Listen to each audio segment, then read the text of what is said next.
फरवरी 12, 1824 को तंकराग, गुजरात में जन्मे स्वामी दयानंद सरस्वती जैसी धार्मिक विभूति का भारतीय जनमानस पर गहरा प्रभाव रहा है। आर्य समाज की स्थापना कर ये देश की सनातन धारणा में बड़ा बदलाव लाए थे। बचपन में माता पिता इन्हें मूल शंकर के नाम से बुलाया करते थे। करीब 14 बरस की छोटी उम्र से इनका आध्यात्म से रिश्ता गहराता गया। फिर एक दिन शादी की बात आने पर इन्होंने घर छोड़ दिया और अगले 20 बरस देश में विचरण कर जीवन और मृत्यु जैसे गूढ़ आध्यात्मिक प्रश्नों के जवाब ढूंढने का असफल प्रयास करते रहे। अंत में मथुरा में स्वामी विरजानंद ने इन्हें वेदों का पठन पाठन करने का निर्देश दिया।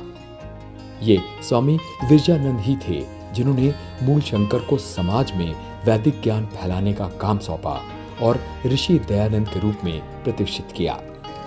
ऋषि से महर्षि बनने तक का सफर दयानंद के लिए आजीवन जारी रहा। इसका लक्ष्य सनातन की व्याख्या वेदों के अनुसार करना था। महर्षि दयानंद कहा करते थे कि अनावश्यक अनुष्ठानों में ऊर्जा बर्बाद न करें। देशवासी अपनी ऊर्जा मानव कल्याण में लगाएं। मूर्ति पूजा से परहेज करें। अंधविश्वास और छुआछूत जैसी सामाजिक बुराइयों के खिलाफ संघर्ष करें।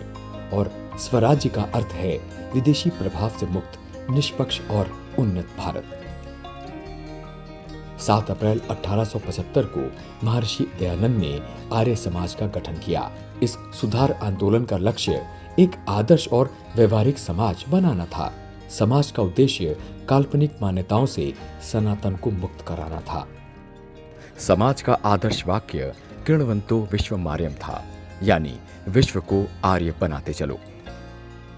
आर्य समाज के 10 सिद्धांत थे।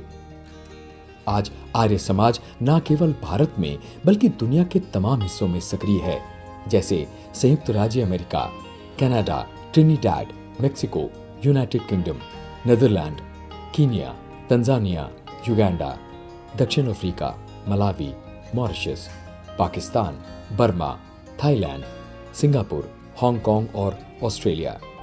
हालांकि महर्षि दयानंद और आर्य समाज कभी भी भारतीय स्वतंत्रता संग्राम में सीधे तौर पर शामिल नहीं थे, लेकिन इनके जीवन और शिक्षाओं का गहरा असर लाला लाजपत राय, विनायक दामोदर सावरकर, मैडम कामा, राम प्रसाद बिस्मिल, महादेव गोविंद रानाडे, मदन लाल ढींगरा और सुभाष चंद्र बोस जैसी महत्वपूर्ण हस्तियों पर साफ देखा जा सकता है। आपकी जानकारी के लिए शहीद भगत सिंह की शिक्षा डीएवी स्कूल लाहौर में हुई। ये स्कूल श्रृंखला भी महर्षि दयानंद ने राष्ट्रवाद के प्रसार के लिए शुरू की थी। सत्यार्थ प्रकाश, संस्कार विधि और यजुर्वेद भाष्यम जैसे प्रकाशनों के जरिए अपने ओजस्वी सनातनी विचारों को जन जन तक पहुंचाने वाले महर्षि दयानंद की जयंती पर राज्यसभा टीवी का सादर नमन।